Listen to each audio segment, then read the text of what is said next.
3 years ago this week, Lance Armstrong confessed to doping. Cyclist, multiple Tour de France winner Lance Armstrong went on the Oprah program and confessed to doping.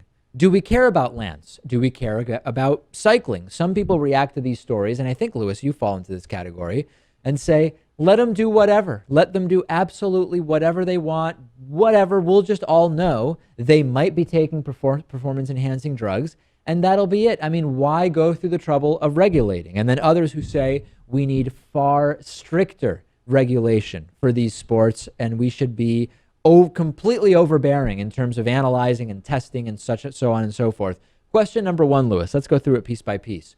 Do you care about cycling at all? I don't care about cycling, but it's not like I respect the cyclists. I respect it as a sport. Yeah. It's fine. I just don't follow it. I don't really care. Do you care to take a position about Lance Armstrong and doping? Well, like you said that I said, I find it pretty despicable that he just lied about it for so long. But the general consensus is that many of these guys were doing it, right, and that if you weren't doing it, you weren't at the top. You didn't have a chance if you weren't doping. So that's why, not just in that sport, in many sports, I said, let them do whatever they want. If anything goes, you don't have to worry about it. Everybody will be on the same level. At the same time, if you know that you have to dope and do drugs and do things that are bad for your body, people start doing it way earlier. People do it earlier.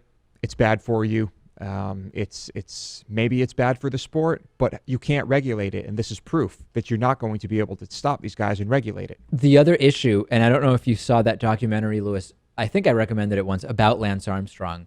It really outlines how he and his associates bullied people who were making what we now know to be accurate claims about doping by Lance and teammates. And the documentary, I might be called Lance, although I don't remember exactly.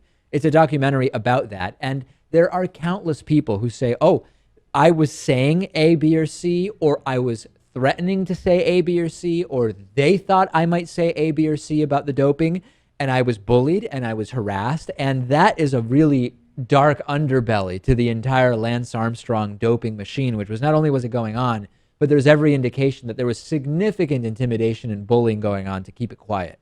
And it doesn't really surprise me. He was the guy at the top, and I think it's still pretty impressive what he was able to accomplish despite doping. Interesting. It really is. He is a great athlete, I would say. I'm glad he finally told the truth. Whatever happened to him since then? I feel like nobody's heard from him. There's still the Lance Armstrong Foundation thing. A lot of people still love him, but he's basically been off the radar, hasn't he? I think he has. Yeah, well, he's not competing. He's not one of these celebrity athlete types. And so, yeah, you just kind of fall off the radar. And, of course, telling the truth after that whole media storm, I guess you would kind of expect him to disappear, maybe. Yeah, maybe so. Send me your thoughts about doping in sports. Send me your thoughts about Lance Armstrong specifically. Send me your thoughts about cycling if you want. I'm on Twitter at @Pakman. Lewis is on Twitter at Lewis Motamedi. We have a fantastic interview coming up for you, and then 3 really great audience questions after that.